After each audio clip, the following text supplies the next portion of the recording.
again. Welcome to class 321, Natasha. We have her in two different pictures. All right. In this picture, she's reading a letter from her cousin, Andre. As you remember, Andre lives in Glasgow. Well, just outside of Glasgow, in the suburbs with his family. Andre's father is an aeronautical engineer. And I think 23 years ago, the family moved from Moscow to Glasgow. The reason was there was an agreement between a British construction company, a British high technology engine for motores de aviación, and between Russia and an exchange of engineers. And Andre's father had the opportunity to go to Glasgow. And initially they went with the idea of 3 years. But the father was offered an interesting job after 3 years, and they stayed. And they've been living in Scotland for the past 23 years. Now they live in a nice house, a nice house in the suburbs or on the outskirts of Glasgow. All right. Natasha, what has she been doing the past 2 weeks? Well, she's been thinking about Scotland, for the past 2 weeks. And why has she been thinking about Scotland? Well, she's been thinking about Scotland because she has received a letter, an interesting letter. Oh, yeah? Who has she received the letter from? She's received the letter from her cousin. Her cousin? What's her cousin's name? Her cousin's name is Andre. Oh, does that mean Andrew? Yes, and Andres in Spanish. Andrea in Italian. Andrea is de hombre in Italy. Yes, my daughter's name is Andrea. When she goes to Italy, people say, Andrea, es nombre de hombre. Yeah, so yes. His name is Andre. What's his last name? His last name is the same as Natasha's, Zarakovich. Oh, so Andre's father and Natasha's father are brothers. That's right. Okay. But Natasha's father is dead, right? Yes. But Natasha's uncle is not. Okay. He's alive and kicking, vivito y coleando, in Scotland. And his son Andre has sent Natasha a letter. Yes, very good. Yes. But how long has Andre been in Scotland? Andre, he's been living in Scotland for 23 years. And why is he in Scotland? Well, because his family, he and his parents moved there. Oh, yeah.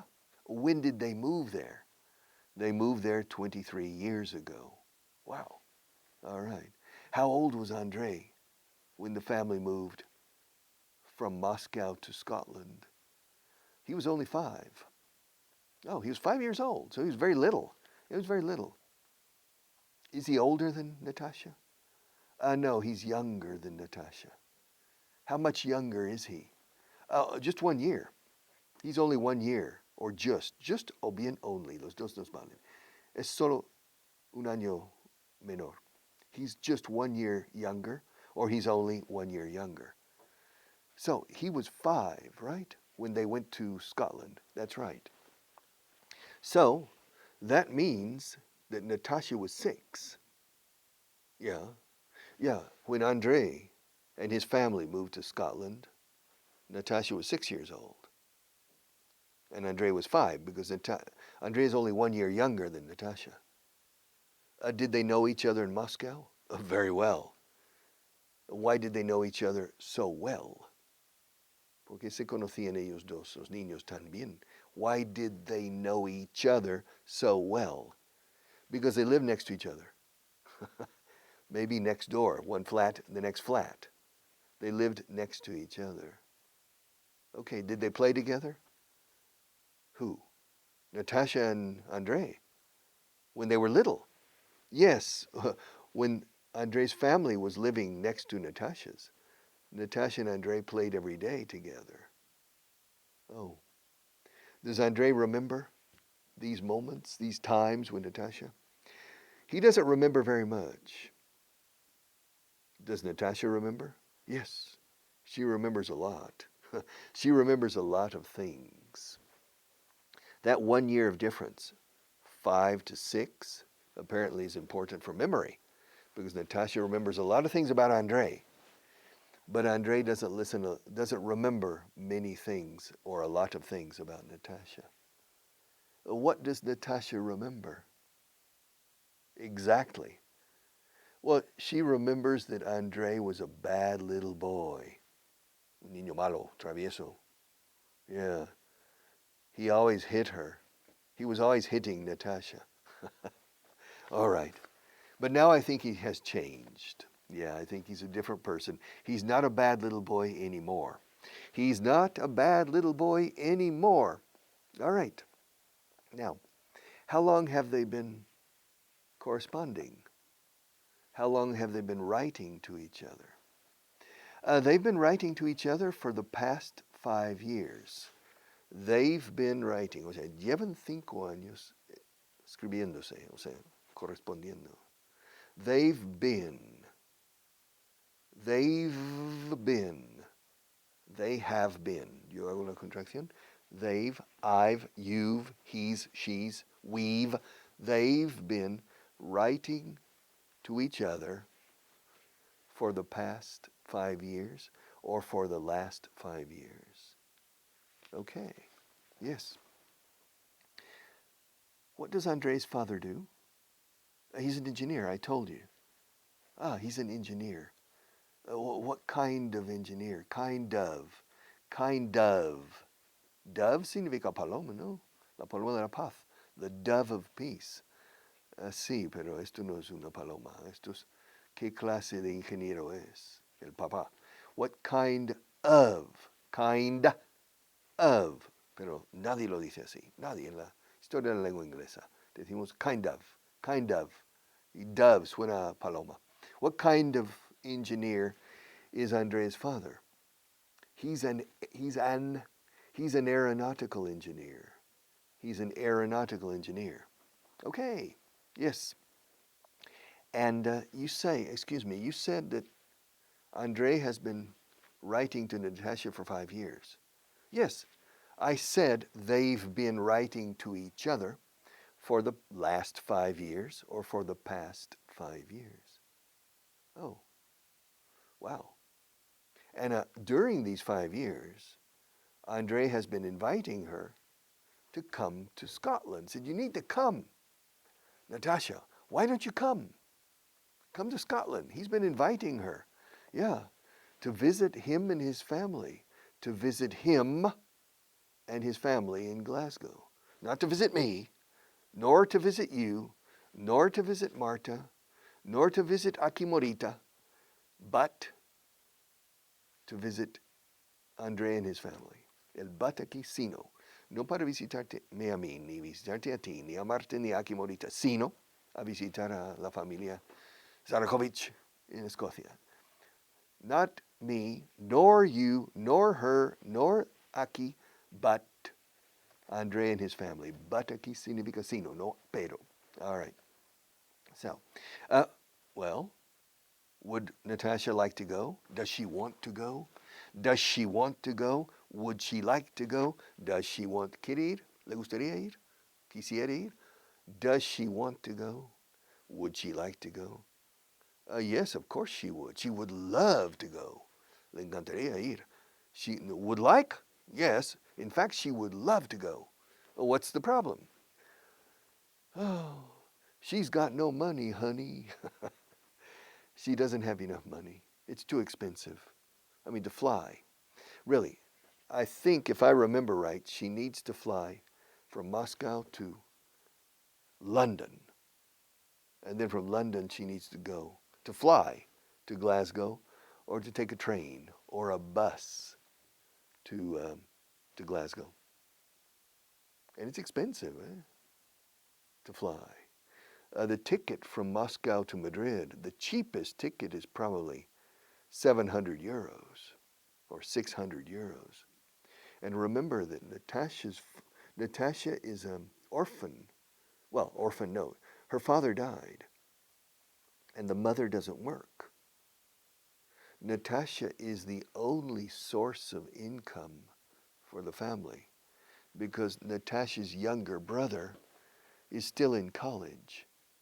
College es la universidad. He's still in the university. He's not working. So Natasha is the only breadwinner. Se dice así, ganador de pan. Que trae las habichuelas a casa. She's the only breadwinner in the family. She's the only source of income. Source es fuente, origen. Fuente de ingresos. Income es lo que viene dentro, en este caso dinero. She's the only source of income in the family, more or less. Her mother receives a widow pension, pensión de viuda, viudedad, a widow pension. But it's only about 250 euros a month. So it's not enough. So Natasha is the main source of income for the family. And the boy doesn't work, the mother doesn't work, so they need to be very conservative. Conservador. Se dice conservativo, se dice en inglés. They need to be very conservative with money. So Natasha can't go to Scotland. It's too expensive. All right? That's the problem. For the past 5 years, André has been inviting her. Hey, you have to come, you have to come, you have to come. Tienes que venir. You have to come. Fíjate cómo lo digo. Tienes que venir, eh? Te encantará. You'll love Scotland. You'll love Great Britain. You'll love it. I'll take you to Edinburgh. It's beautiful. I'll take you to the Highlands. Tierras Altas de Escocia. It's beautiful. Yes. I'll take you to the Grampian Mountains. They're beautiful. You'll love it. I'll take you to Loch Ness. A ver si está el monstruito ese. If the monster there, I'll take you there. It's beautiful. You'll love it. You have to come. You have to come. Fíjate cómo cuando digo tienes que venir, digo have to come. Pero la forma en que lo pronuncio la palabra have con una F fuerte. Cuando dices obligación, have to, solemos F'ar, digamos, con F, la V de have. En otras cosas no. I have a book. I have a V normal. You have to come. But she says, I can't. It's too expensive. Demasiado caro. It's too expensive. But you see the picture. She's reading a letter. That letter is the last letter from André. Yeah, really. Yeah, that's the last letter she received about 2 weeks ago. Yeah. What did the letter say? Oh, the letter said, well, André in the letter said, I have a new job. 2 months ago, I found a new job, and I'm earning double. I'm earning 2 times more. Estoy ganando. I'm earning twice as much. 3 formas de decir, estoy ganando el doble. 2 veces más. Yes, there are 3 ways. I'm earning.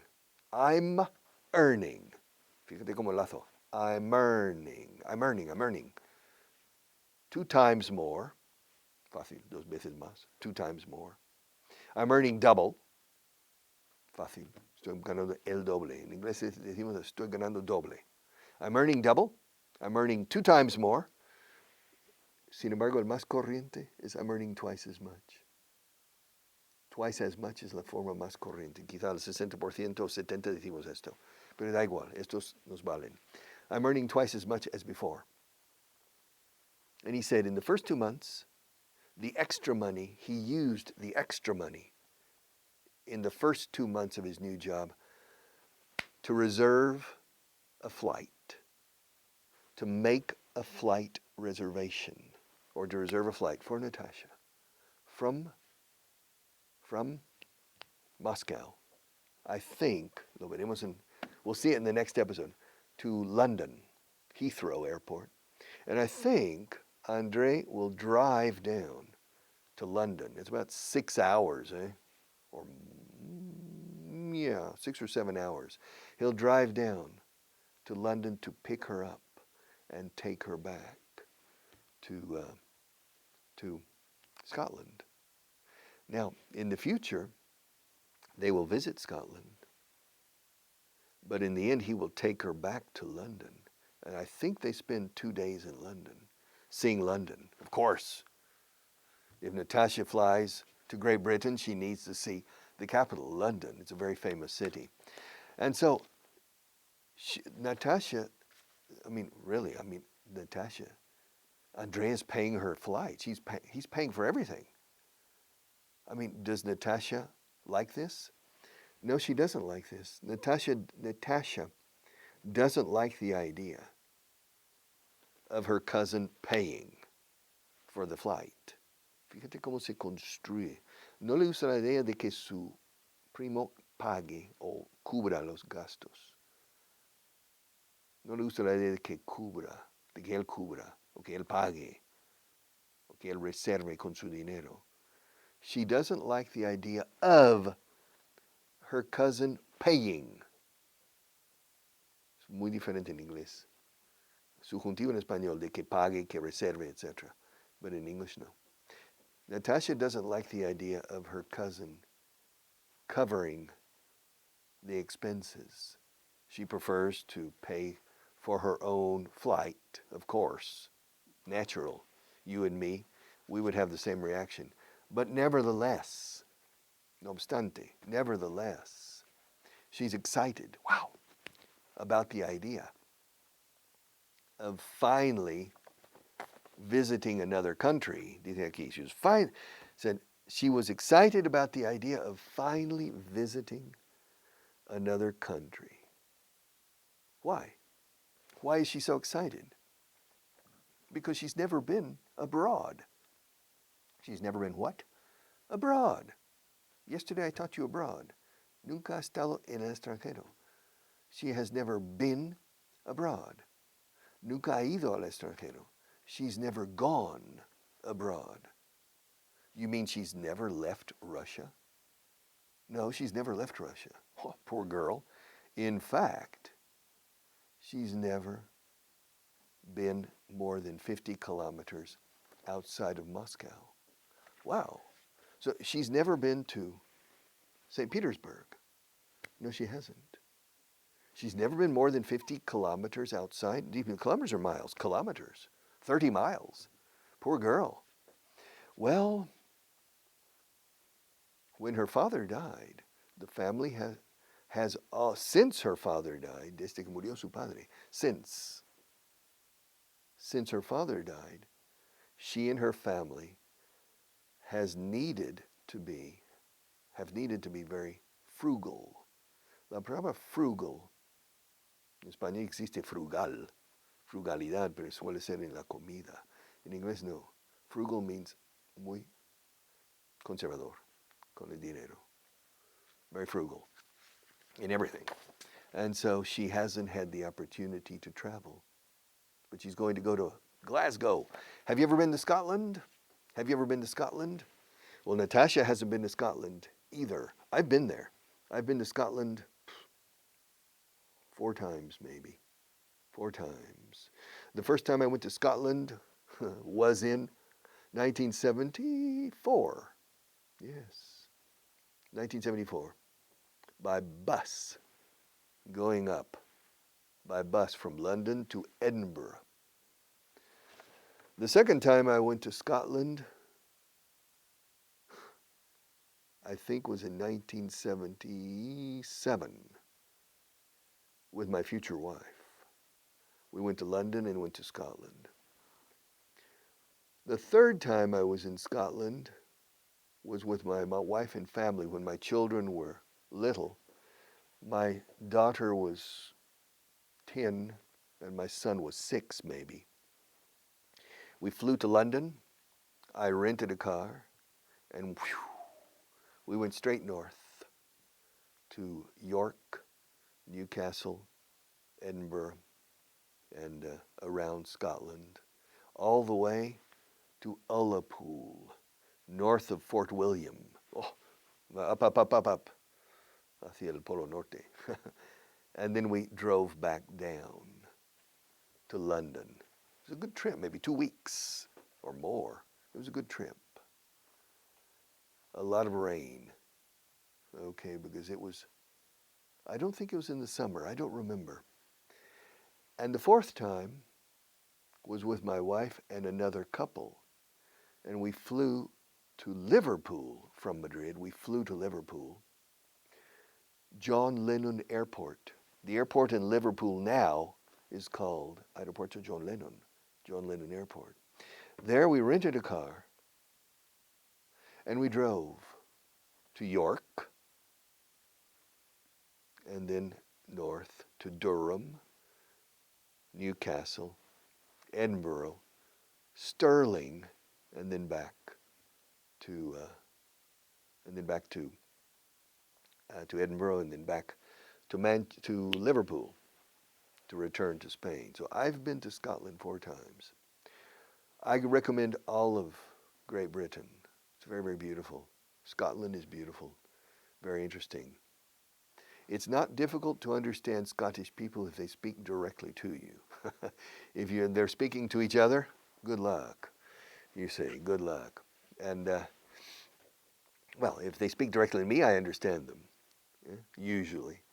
And I think Natasha's going to enjoy it. Yes. So apparently Andre is not a bad little boy anymore. All right, so that's the story with Natasha Zarakovich. We are now on page 312. Marta, how much time do we have? Do you know? How much time do we have left? Do we have enough time? Oof, we have only 2.5 minutes. All right. Pues voy a seguir adelante a pesar de la falta de tiempo. Escucha. I'm going to continue despite the lack of time. La falta de tiempo. Lack. L-A-C-K. Lack. I'm going to continue despite the lack of time. Alternativa. I'm going to continue in spite of, tres palabras, in spite of the lack of time. Third, I'm going to continue despite the fact that we don't have much time. 4, lo mismo. I'm going to continue in spite of the fact that we don't have much time. Y por último, and finally, I'm going to continue even though we don't have much time. And those are the 5 ways of saying basically the same thing.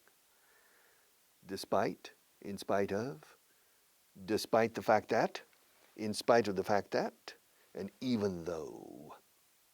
And in the next class, I'll explain it very, very carefully. I've explained it in the past. This is not the first time, but I want to do it again and again. In spite of the fact that we saw this maybe here, I want to do it again. Despite the fact that we saw it here, I want to do it again. In spite of having seen it here, I want to do it again. Despite having seen it, I want to do it again. Even though we saw it here, I want to do it again. In spite of the fact that, curioso, porque en inglés, en español se dice, a pesar de que lo vimos, a pesar de que, pero en inglés no existe a pesar de que, existe a pesar del hecho de que, y es obligatorio insertar el hecho, la palabra el hecho en medio. Curioso. En este caso el español es más escueto y más eficiente. A pesar de que lo hemos visto ya, bueno, lo hemos tocado un poco. A pesar de que, pero en inglés, a pesar del hecho de que lo vimos en un momento, in spite of the fact that, in spite of the fact that, or despite the fact that. Well, we still have a lot of time, eh? I was, Marta is not telling me anything yet. Normally, well, this class is 26 minutes. Yeah, we have 1 minute left. This class is 26 minutes. And I keep forgetting because my radio classes are 25. And so I get confused. When she showed me on her phone, she showed it to me. And so I saw the amount of time consumed up to now. But I subtracted from 25 and not from 26. All right, so in spite of the fact that I misunderstood Marta, I was still able to cover. Even though I miscalculated the time, I was able to introduce point 2820 effectively, de forma eficaz, page 312. And we'll come back in the next class with page 312 and continue with instead of and rather than. So, study tonight, okay? Have a good day.